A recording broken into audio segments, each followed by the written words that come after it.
টিনের ঘর যাদের থাকে, মনে আছে কিনা জানি না আপনাদের, ওই টিনের চালে যদি ছিদ্র থাকে, শীতের দিন টিনের চালে যদি ছিদ্র থাকে, তাহলে মাঝে মাঝে দেখবেন ওই চিকন ছিদ্রটা দিয়ে সূর্যের একটা আলো ঘরের ভিতরে ঢুকে।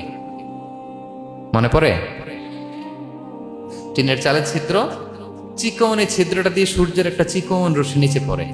তো ওইটার কাছে গেলে দেখা যায় ওই আলোটার মধ্যে পাতলা কি কি যেন ধুলাবালি উঠতেছে। এটা আবার অন্য জায়গায় দেখা যায় না, এমনি দেখা যায় না, কিন্তু ওইটার কাছে গেলে দেখা যায় এই আলোটা যেই বরাবর আসছে, এইখানে কিছু ক্ষুদ্র ছোট ধূলিকণা, ডাস্ট ঘুরে বেড়ায়। আল্লাহ বলে এইটার নাম হচ্ছে যাররা। ফামান ইয়ামাল মিসকালা যাররাতিন খাইরান ইয়ারা। এই ডাস্ট উড়ে বেড়ানো ছোট্ট ধূলিকণা, যেটা খালি চোখে দেখা যায় না, এতটুকু ভালো যদি করো, সেটাও সেই মিজানের পাল্লায় ওজন দেয়া যায়। এতটুকু খারাপও যদি করো, সেটাও সেই মিজানের পাল্লায় ওজন দেয়া যায়। আল্লাহু আকবার। তিনি তার বান্দার উপর জুলুম করেন না। জুলুম তিনি নিজের উপর হারাম করেছেন, আমাদের জন্য কি করেছেন? হারাম করেছেন। এবং বিষ্ণু ইসলাম আরো ভয়ঙ্কর কথা বলেছেন। তিনি বলেছেন, মান যালামা কিদা শিবরিন মিনাল আরদি তুবিকাহু মিন সাবঈ আরাদিন। কেউ যদি জুলুম করে তার ভাইয়ের 1 বিঘত পরিমাণ জমিন খায়। 1 বিঘত চিনেন তো? এই যে আমার এই আঙ্গুল থেকে এই আঙ্গুলটা, এটা টান টান করলে যতটুকু জায়গা, এটা বলে 1 বিঘত। শিবের আরবিতে বলে শিবের। হ্যাঁ, মান যালামা কিদা শিবর। বিষ্ণু বলেন এই 1 শিবর, 1 বিঘত জমি যদি কেউ অন্যায় ভাবে জুলুম করে তার ভাইয়ের কাছ থেকে খায়, কিয়ামতের দিন তুবিকা আলাইহি সাবউ আরাদিন, এই 7 জমিনকে আল্লাহ তাআলা তার ঘাড়ে চাপাবে। খা এবার, খা। অন্যের জমি খাওয়ার এত শখ ছিল, এবার 7 জমিন ঘাড়ে কর।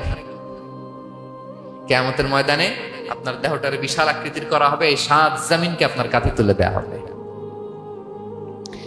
এজন্য আমরা অন্যের রাইটস, অধিকার যেন নষ্ট না করি, কারো উপর যেন জুলুম না করি, কোনোভাবেই না। আমরা নানাভাবে এই জুলুমটা করি। আমরা প্রায় দাদার সম্পত্তি থেকে ফুফুদেরকে বঞ্চিত করি, বাবার সম্পদ থেকে বোনদেরকে বঞ্চিত করি। হ্যাঁ, নিজের ভাই আরেক ভাইকে, আপন ভাই ভাইকে বঞ্চিত করে, জুলুম করে। এরকম দৃশ্যপট আমাদের সমাজে আছে না নাই বলেন তো? কিয়ামতের দিন আল্লাহর সুপ্রিম কোর্টের কাঠগড়ায় হিসেব দিতে হবে। আর এই জালিমদেরকে আল্লাহ তাআলা পছন্দ করেন না। এবং সবচেয়ে ভয়ঙ্কর ব্যাপার হচ্ছে, আপনি যখন কারোর উপর জুলুম করেন, ওই মাজলুম আর আল্লাহর মাঝখানে কোনো ফারাক থাকে না। আল্লাহ ওই ফারাকের পর্দা উঠায় নেয়। বিষ্ণুই বলেন, ইত্তাকি দাওয়াতাল মাজলুম, তোমরা মজলুমের বদদোয়াকে ভয় করো, খবরদার। কারণ ফাইন্না লাইসা বাইনাহা ওয়া বাইনাল্লাহি হিজাব, তার আর আল্লাহর মাঝে কোনো পর্দা থাকে না। দোয়া করলেই ওটা আরশে যেয়ে কবুল হয়ে যায়। আল্লাহ তাআলার চারিপাশে অনেক পর্দা আছে। কেউ কেউ বলে 70,000 নূরের পর্দা। 70,000টা সহিহ হাদিস দ্বারা সাব্যস্ত না, কিন্তু অসংখ্য অগণিত পর্দা, এবং পর্দাও এটা নূরের পর্দা।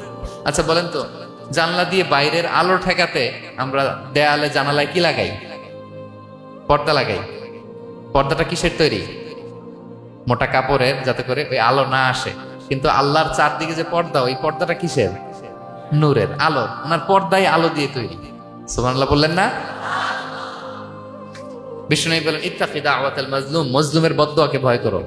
ফাইন্না লাইসা বাইনাহা ওয়া বাইনাল্লাহি হিজাব, কেউ যখন মজলুম হয়ে কেঁদে বদদোয়া করে, তার আর আল্লাহর মাঝে ওই পর্দা থাকে না। বদদোয়া করছে, ডাইরেক্ট কবুল। খবরদার আমার পেনাঙ্গের ভাইয়েরা, আমরা যেন জালিম না হই। In it's any form, operation in it's any form, যেই কোনো ভাবে, যেই কোনো ক্ষেত্রে, যেই কোনো ধরনের হইতে পারে জুলুম। কাউকে আপনি ছোট্ট কোনো কাজে ঠকালেন, বন্টন নীতিতে ঠকালেন, হ্যাঁ, জমি মেরে দিয়ে ঠকালেন, আমানত মেরে দিয়ে ঠকালেন, ইন ইটস এনি ফর্ম যদি জুলুম করে থাকেন, খবরদার। মজলুমের কান্না কখনো বৃথা যায় না। মজলুমের কান্না কখনো বৃথা যায় না। জীবনের কোনো না কোনো সময়ে এর প্রায়শ্চিত্ত আপনাকে করতে হবে। জীবনের কোনো না কোনো সময়ে এর প্রায়শ্চিত্ত করে আপনাকে মরতে হবে। তাহলে কোনো বিশ্বাসী কি জালিম হতে পারে? কারণ ইন্নাল্লাহা লা ইউহিব্বুল যালিমিন, আল্লাহ তাআলা জালিমদেরকে পছন্দ করেন না। তাহলে জুলুমের সাথে আমাদের কোনো সম্পর্ক আছে? হ্যাঁ, কোনো সম্পর্ক আছে?